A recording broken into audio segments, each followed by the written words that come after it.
Bonjour, bienvenue sur cette présentation. Donc, je suis Catherine Bossard et je vais vous présenter le projet de baromètre mondial du pluralisme culturel et religieux. Donc, encore bienvenue à tous. Et désolée pour cette présentation qui sera en français. Donc, pour les non francophones, voilà, je vous prie de m'excuser. Ce projet, il traite de points forts. On le voit tous les jours. Il traite d'identité culturelle et religieuse, d'interdépendance des groupes et des individus, de croisement de valeurs diverses et parfois contraires, mais surtout il traite de cette absolue nécessité de trouver des solutions pour réguler les tensions que ça génère. Et si vous êtes là, c'est que comme nous, vous avez conscience justement de ces enjeux et de leur prégnance. Donc, c'est pas nouveau. Tous ces enjeux, ils sont pas nouveaux. L'histoire du monde, elle est faite de la rencontre d'entités diverses. Ces rencontres, elles se sont faites par agrégation. Là-dessus, on peut penser à l'Empire romain, mais elles se sont faites aussi par morcellement. Et on peut penser à l'apparition de la religion réformée au XVIe siècle, qui avait bouleversé les équilibres en Europe. Ces entités qui se rencontraient, elles sont parfois entretuées, mais la plupart du temps, elles ont composé. C'est pour ça que tout ça pour dire, c'est pas nouveau, et c'est pas plus qu'on assisterait à un retour du religieux. Cependant, je ne suis pas sûre qu'il y a 20 ans, ce projet aurait été sélectionné pour être présenté au Forum de Paris sur la paix. Et pourquoi? Pour deux raisons. La première, c'est parce qu'aujourd'hui, les échanges entre entités sont diverses, sont bien plus nombreux, et par agrégation, avec la mondialisation, et par morcellement, avec l'individualisation des croyances et des appartenances. En fait, presque partout, on se rend compte que sous différentes formes, la gestion du culturel et du religieux est un défi au sein des sociétés. Ça peut prendre la forme d'atteinte à la liberté de croire ou de ne pas croire, ça peut prendre la forme d'extrémisme violent ou de terrorisme, ou encore de tensions raciales, ou encore de discrimination de groupes minoritaires. Enfin, en tout cas, c'est ce qui semble être le point de fragilité des sociétés contemporaines. La deuxième raison pour laquelle aujourd'hui ce projet a encore plus de sens, c'est que l'interconnexion est bien plus importante. Et en fait, là-dessus, on peut prendre l'exemple de l'information et des réseaux sociaux. C'est-à-dire que l'information est instantanée. Et on le voit, un discours présidentiel en Europe peut provoquer des manifestations à 10 000 km de là en quelques heures. Donc on a de l'instantané et pourtant, on est toujours aussi éloigné. Et c'est ce paradoxe qui est explosif. On a une impression de proximité avec des enjeux qui seraient très liés et des mots qui seraient toujours similaires. Et pourtant, on utilise des termes et des concepts qui sont entendus extrêmement différemment d'un point à un autre et qui sont en plus d'une grande complexité. L'information avec les réseaux sociaux, elle est livrée brute, sans filtre, sans explication et sans effort de compréhension mutuelle. Ça donne des paroles malheureuses et ça donne aussi des actes malheureux. Mais sans même penser à l'échelle mondiale, ce paradoxe, en fait, il est à l'œuvre au sein des sociétés. Et ça accroît leur fragilité. Là-dessus, le meilleur exemple, c'est Twitter. En ce moment, en France, on a des débats extrêmement importants sur la laïcité et sur la loi sur les séparatismes. Ces débats, ils sont violents, ils sont lapidaires. Et sur Twitter, on voit qu'il n'y a pas tellement d'efforts de compréhension mutuelle la plupart du temps. Et ça creuse les divisions. En fait, la compréhension mutuelle, ça repose sur la volonté de composer. On n'a pas le choix. À toutes les échelles, à l'échelle d'un pays, d'une région, même d'un groupe religieux qu'on a souvent envie de voir comme étant un bloc uniforme, il y a des valeurs différentes et parfois contraires qui se croisent. Et en fait, il y a toujours une volonté de composer pour ne pas péricliter. Ça n'a pas besoin d'être idéologique, c'est juste une volonté pragmatique. Et cette volonté, elle réunit tous ceux qui veulent construire une société commune ou un groupe qui fonctionne bien. Cette volonté, elle repose sur plusieurs choses. D'abord, le constat qu'il existe une pluralité. Le respect de cette pluralité, ça prend acte de la complexité de ces choses-là. Et enfin, cette volonté, elle cherche des solutions. Cette volonté, c'est ce qu'on appelle le pluralisme. Donc c'est un terme qui est beaucoup utilisé, le pluralisme, qui a été un peu galvaudé, c'est devenu un peu un mot valise d'ailleurs, et ça comporte une charge idéologique qui est assez importante. Donc ça vaut le coup de s'y arrêter un peu. D'abord, je voudrais préciser que nous, on parle du pluralisme culturel et religieux. Alors pourquoi est-ce qu'on parle du pluralisme culturel et religieux? Est-ce que c'est parce qu'on est français et qu'on est toujours un peu gêné de parler de religion? C'est une vraie question qu'on nous pose souvent, hein. C'est pour ça que voilà, je la mentionne. Mais non, c'est pas la raison. La raison, c'est parce qu'en fait, nous, on s'intéresse à ce à quoi on s'intéresse, ça recouvre tout ce qui touche aux identités qui sont liées aux croyances et aux appartenances. C'est ce en quoi on croit et ce dont on a hérité. C'est tout ce qui s'inscrit dans le temps long, en fait. On ne voit pas tout ça comme des catégories figées. Nous, on observe le religieux incarné, donc pétri de culturel, d'historique, de politique et de philosophique. Et c'est pour ça qu'on appelle ça la fragilité des sociétés. C'est une expression qui est peut-être maladroite, mais elle a le mérite de réunir tous ces aspects.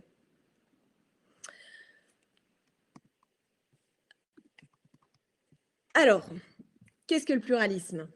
Et bien en fait, dans tout groupe, il y a des affiliations multiples parce qu'il y a des croyances et des appartenances qui sont multiples.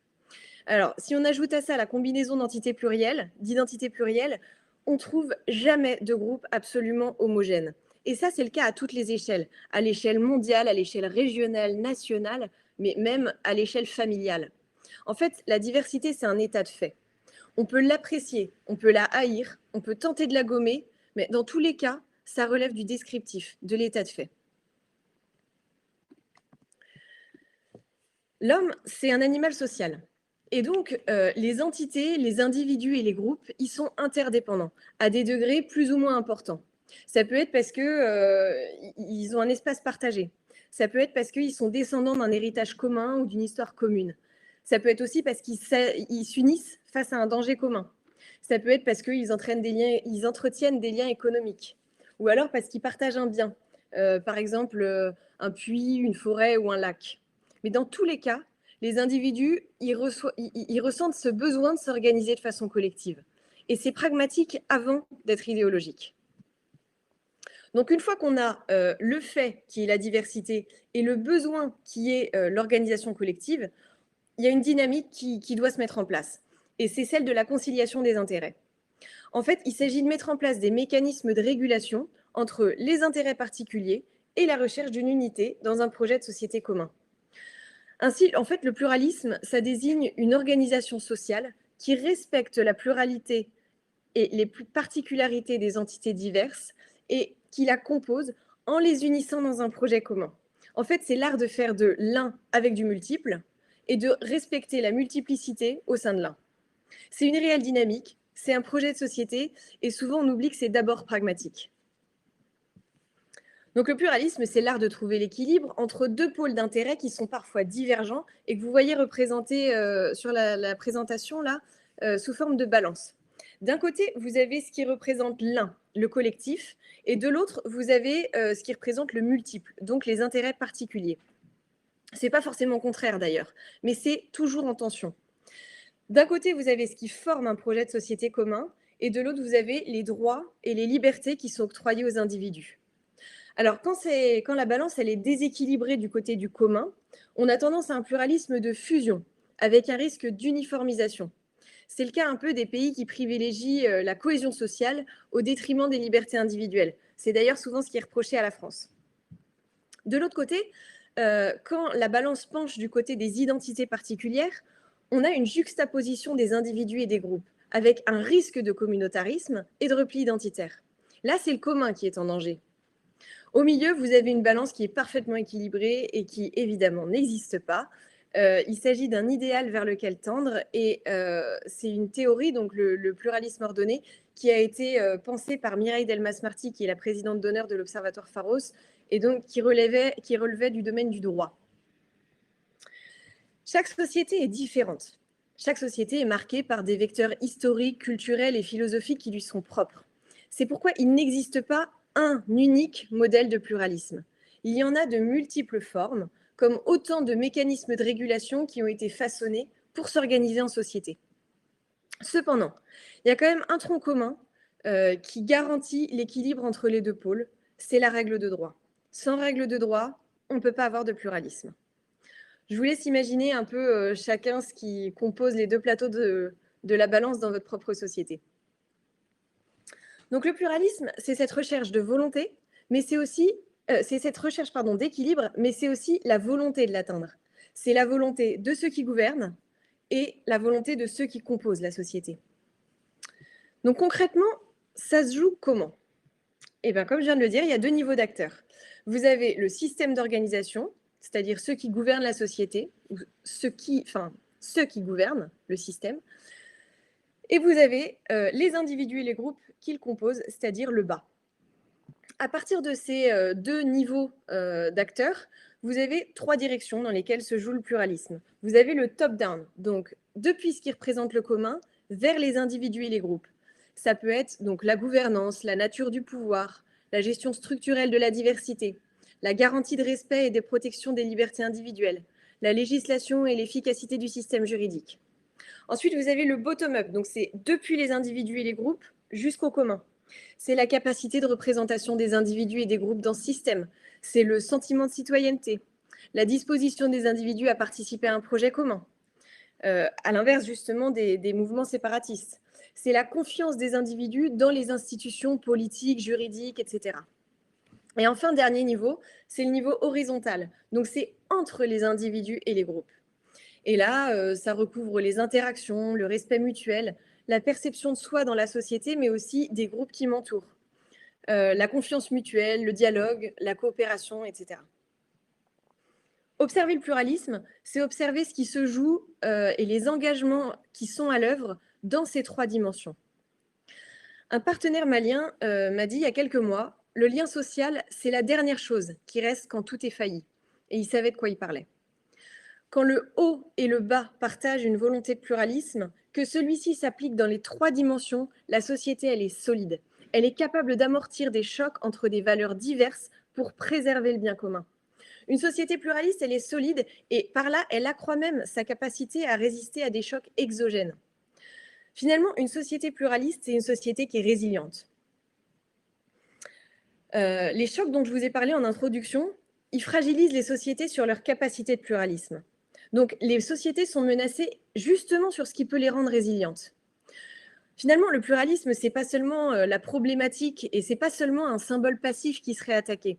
C'est aussi la solution. Et c'est ces deux enjeux qui en font un enjeu crucial pour la paix. C'est sur ce constat que s'est créé l'Observatoire Pharos, dont je suis la secrétaire générale et au sein duquel je dirige la recherche. Donc l'Observatoire Pharos, il a travaillé dans de nombreux pays, dont certains sont représentés ici sur cette carte. En partant du bas à gauche, vous voyez la Centrafrique, un peu au-dessus le Nigeria, Cuba, la France, tout en haut vous avez la Syrie, on a aussi travaillé au Liban, à côté vous avez le Pakistan, en dessous la Corée du Nord et enfin en bas à droite l'Indonésie. Donc comme vous voyez, c'est des situations totalement différentes et incomparables. Et pourtant, dans tous ces pays, notre rôle, ça a été de nous poser la question, comment cette société gère-t-elle sa diversité culturelle et religieuse? Dans tous ces pays, sous sa forme propre, la question de ce rapport entre le particulier et le commun se pose. Ça peut être, par exemple, ça peut prendre la forme d'une lutte pour plus de liberté individuelle en matière de croyance et de conviction. C'est le cas à Cuba. Ça peut être des débats nationaux sur la façon d'atteindre le pluralisme, d'atteindre l'équilibre entre la garantie des libertés et la neutralité de l'État. Ça, c'est le cas plutôt en France. Ça peut être aussi la recherche d'un modèle politique représentatif, mais pas emprisonnant, comme c'est le cas au Liban. Et bon, quand on travaillait avec nos acteurs syriens, c'était aussi l'une de leurs grosses problématiques. Ça peut être aussi la question des minorités qui luttent pour accéder à leurs droits, comme au Pakistan. Ou alors la lutte contre les extrémismes violents qui menacent le commun. Ça, c'était le cas en Indonésie surtout. Dans certains pays, on a des religions majoritaires. Dans d'autres, minorité, majorité, ça n'a pas de sens. C'est le cas au Nigeria. Donc on observe avec cette carte qu'il y a une pluralité de formes et de modèles de pluralisme. Et c'est pour ça que l'Observatoire Pharos travaille toujours dans une démarche descriptive et non pas normative. C'est-à-dire que dans chaque contexte, on réfléchit à des solutions pour protéger et renforcer le pluralisme, mais dans le contexte propre dans lequel on travaille. On n'applique pas un modèle qu'on aurait déjà préfabriqué en tête. Tout simplement parce qu'en fait, le pluralisme, il repose sur la volonté de la société. On ne l'impose pas. Alors pourquoi le baromètre? Dans nos travaux, depuis notre création, on s'est posé la question de l'existence d'une grille d'analyse du pluralisme qui serait universelle. Et le besoin de recherche s'est toujours fait sentir. En 2018, un projet sur lequel on travaillait depuis 3 ans, qui était financé par l'Union européenne, et qui consistait à soutenir les défenseurs du pluralisme culturel et religieux dans 6 pays qui étaient tous très différents les uns des autres. Donc ce projet, il s'est terminé en 2018 et on a dû réaliser une évaluation d'impact. Et là, on a ressenti vraiment le besoin d'un outil, d'une méthodologie et surtout de littérature à ce sujet-là, qui pourrait nous aider à faire cette évaluation. Alors, on n'a pas trouvé grand-chose. On a travaillé avec un excellent cabinet qui a réussi à faire ça. Mais on a quand même eu cette frustration de ne pas avoir cet outil qui aurait permis de mesurer la situation du pluralisme avant, après, même à l'échelle de petites localités. En fait, on n'a trouvé aucun indicateur qui rendait compte de ça. On a trouvé des indicateurs de fragilité des États, des indicateurs de développement humain, de liberté religieuse, de tolérance, etc. Mais on n'a rien trouvé qui rende compte de la réalité du culturel et du religieux dans la société, dans ses dimensions individuelles et collectives. C'est pour ça qu'il nous a semblé vraiment très important d'en construire un. On a partagé ce constat avec nos interlocuteurs, donc d'abord nos bailleurs. Ensuite, on a discuté beaucoup avec des acteurs institutionnels, nationaux et internationaux, des acteurs du développement, des ONG, des OSC, et enfin beaucoup de chercheurs du monde académique. Et on a trouvé un grand écho chez tout le monde. C'est pour ça qu'on s'est lancé. Alors, pourquoi le baromètre? C'est-à-dire pourquoi faire? Le but général, vous l'avez compris, c'est de créer un instrument de mesure qui serait capable d'évaluer le niveau de pluralisme culturel et religieux au sein d'une société à partir de critères qu'on aura définis et paramétrés. C'est-à-dire que l'outil qu'on construit sera capable de mesurer à la fois le respect des particularités culturelles et religieuses dans une société et l'engagement des composantes dans un projet de société commun. Notre baromètre, il a 3 fonctions. La première, c'est de décrire et de suivre l'évolution des sociétés. Donc l'idée, c'est de brosser le portrait d'une société et d'identifier les obstacles au pluralisme au sein de cette société. L'idée, c'est aussi, dans cette idée de description et de suivi, c'est de pouvoir comparer les résultats d'une année sur l'autre pour pouvoir avoir une idée de l'évolution.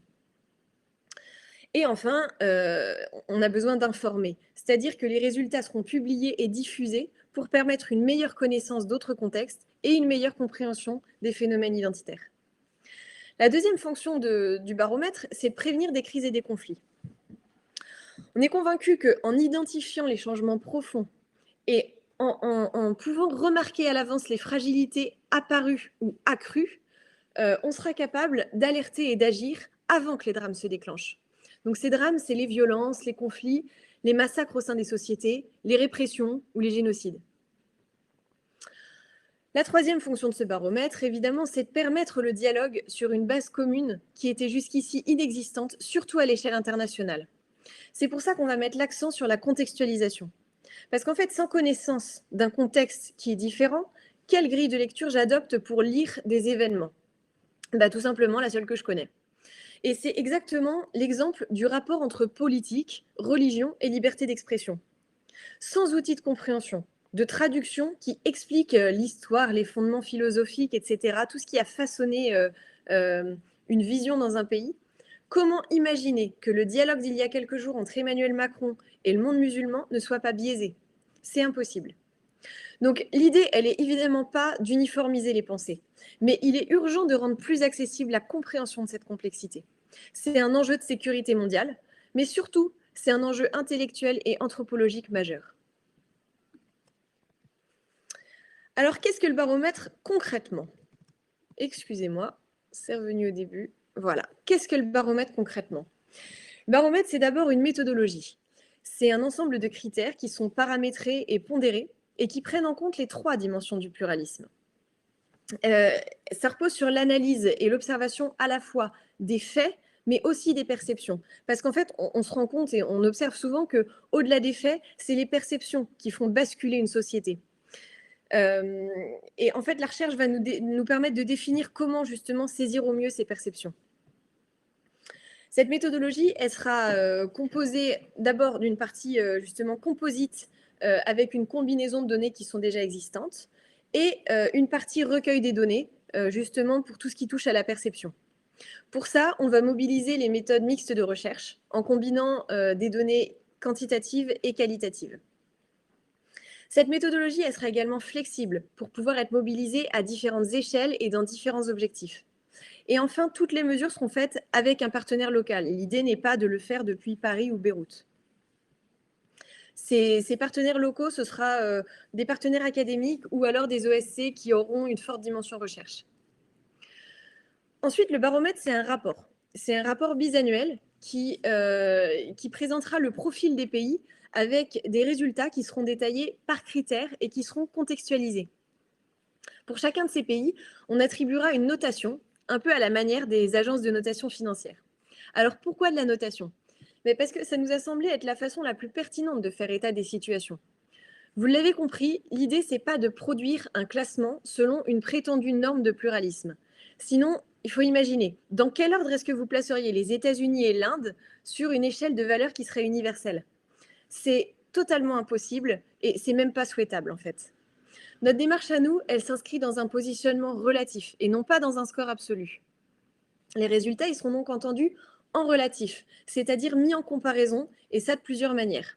D'abord, comparaison des résultats d'un même pays d'une année sur l'autre, c'est-à-dire que ça permet de suivre l'évolution dans le temps. Et plus le track record est long, mieux on sera capable en fait d'interpréter les changements au sein d'une société. Ensuite, on pourra les comparer selon des sous-ensembles, c'est-à-dire qu'on va choisir de comparer ce qui est comparable. Et là-dessus, la recherche déterminera un peu si ces sous-ensembles ils seront fondés sur une proximité géographique, par exemple le sous-ensemble Asie du Sud, ou alors si ce sera selon les modèles d'organisation sociale. Auquel cas, on aurait par exemple l'Irlande est notée A+, ce qui la place dans la moyenne par rapport à son sous-ensemble démocratie occidentale. On réfléchit aussi à l'idée de permettre cette comparaison au niveau de chacun des critères. Donc, ainsi, sans comparer les pays sur une échelle de valeur, le baromètre permettra de positionner les pays sur chacun des critères par rapport aux résultats des années précédentes et par rapport à d'autres pays qui partagent le sous-ensemble. Enfin, ce rapport, il inclura aussi des recommandations et des perspectives. Pour finir, le baromètre, c'est aussi un plaidoyer qui sera porté par des organisations de la société civile qui sont actives dans ce domaine. Ce plaidoyer, il s'appuiera d'abord sur une diffusion très large des résultats qui seront mis à disposition du public. Il reposera aussi sur une stratégie pour faire connaître ces résultats et leur crédibilité. Et enfin, sur la base de ces résultats, on procédera à une mobilisation des décideurs qui seront directement interpellés sur les résultats de leur propre pays. On mobilisera aussi les acteurs du développement pour qu'ils incluent les problématiques de pluralisme dans leurs actions. Et enfin, comme par exemple pour la thématique de l'environnement, où on a vu que ça avait été ça qui avait provoqué le changement, c'est qu'on veut mobiliser le tandem science et société civile, parce que la plupart du temps, c'est vraiment eux qui impulsent le changement. Donc ça peut être par exemple voilà, pour des pays qui ont des perspectives assez préoccupantes, ou alors pour faire connaître des mécanismes d'apaisement d'un pays à un autre. Alors, où en est le projet et quelles sont les prochaines étapes? Déjà, ce projet, il est porté par deux partenaires que sont l'Observatoire Pharos, qui est donc basé à Paris, et la Fondation Adiane, qui est une organisation libanaise qui est située à Beyrouth.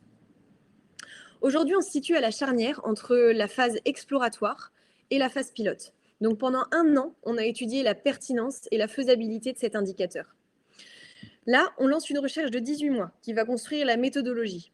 Et cette phase pilote, elle va se concentrer sur 3 pays, la France, le Liban et le Mali.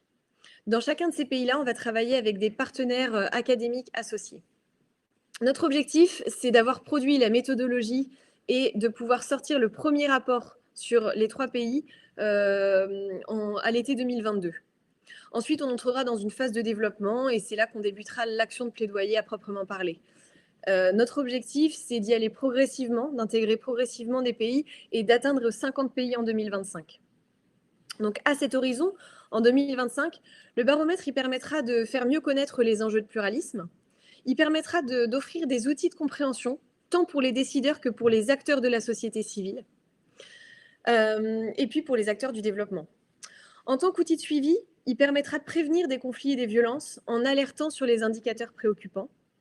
Il sera également une source d'information qui sera utilisable dans la réflexion et la mise en place de politiques publiques, dans la recherche académique et dans l'orientation de l'aide au développement. Et enfin, ce sera une méthodologie qui sera mobilisable comme outil d'évaluation, de politiques publiques, de projets ou encore d'évaluation de l'impact d'un événement ou d'une catastrophe naturelle sur le pluralisme dans une société donnée. En valorisant la recherche de cet équilibre qu'on appelle pluralisme, le baromètre veut encourager la recherche de solutions propres à chaque société pour sortir de cet étau dans lequel le monde semble pris entre uniformisation et repli identitaire. Ce projet, il veut engager tout type d'acteurs, pas seulement comme bénéficiaires du baromètre, mais dès sa construction. Donc, si vous souhaitez vous engager à nos côtés, n'hésitez pas à venir sur la page du projet, sur la plateforme du forum, et à contacter l'un ou l'autre de notre équipe.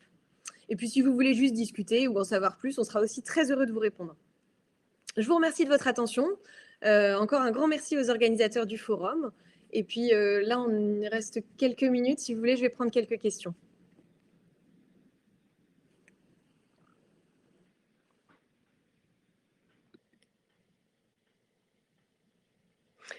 Alors, dans ce baromètre, est-ce que la radicalisation violente de la société ou de certains groupes sera mesurée? Alors oui, l'idée, c'est justement d'intégrer ce genre de paramètres. Je ne suis pas encore en mesure de vous dire comment on le fera, parce que justement, on engage une recherche qui va être capable de définir comment mesurer cela. Alors, ça reposera vraisemblablement sur des faits, donc la mesure des discours de haine, etc., sur les réseaux sociaux, dans les journaux, voilà, ou dans les discours politiques. Mais également, justement, c'est là où on voudrait mesurer les perceptions sur la radicalisation voilà, des perceptions des individus dans leur propre société. Quels sont les indicateurs principaux utilisés pour mesurer le pluralisme religieux? Ben, c'est une excellente question et justement, c'est ce qu'on se pose énormément et ce qu'on s'est beaucoup posé. Alors, il y aura certainement, voilà, c'est ce que je vous disais sur les 3 directions, il y aura forcément des indicateurs du haut vers le bas, c'est-à-dire comment est-ce que le système permet le pluralisme et encourage le pluralisme. Donc, c'est sur la forme de gouvernement, c'est sur voilà, le système qui est mis en place pour protéger les libertés individuelles, etc. Et aussi pour promouvoir une citoyenneté. Et ensuite, c'est du bas vers le haut. Donc, c'est vraiment l'indicateur de est-ce que les individus et les groupes partent sur des tendances séparatistes ou au contraire, est-ce qu'ils sont vraiment inclus dans le projet de société? Est-ce qu'ils ont envie justement de participer à ce projet de société? Et enfin, et c'est là où les perceptions vont être fondamentales et on met beaucoup d'espoir là-dedans, c'est justement sur la perception entre groupes et entre individus.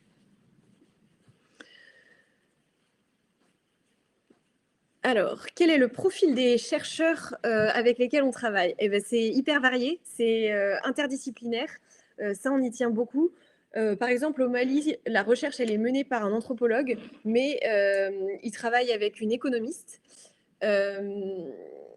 Côté français, c'est pareil, je pense qu'on va on va travailler avec économistes statisticiens, également avec politologues. Voilà, le but, et côté libanais, ce sera pareil. Le but, c'est de permettre un échange des disciplines parce que voilà, il faut croiser les regards là-dessus. En quoi ce projet apporte-t-il un plus par rapport au baromètre de l'UNESCO et de l'OCDE? Eh bien, le baromètre de l'UNESCO, il me semble qu'il concerne le dialogue interculturel. Et donc, nous, on ne se situe pas exactement sur la même problématique. Et enfin, pour l'OCDE, c'est un peu pareil. Je suis désolée, on pourra probablement en parler directement sur le stand, mais là, je crois que c'est la fin et que ça coupe de façon assez abrupte. Donc, je n'ai pas envie de me lancer dans une réponse si c'est pour devoir la clôturer trop rapidement. En tout cas, je vous remercie beaucoup pour votre attention. Et puis, rendez-vous aujourd'hui, demain sur notre stand.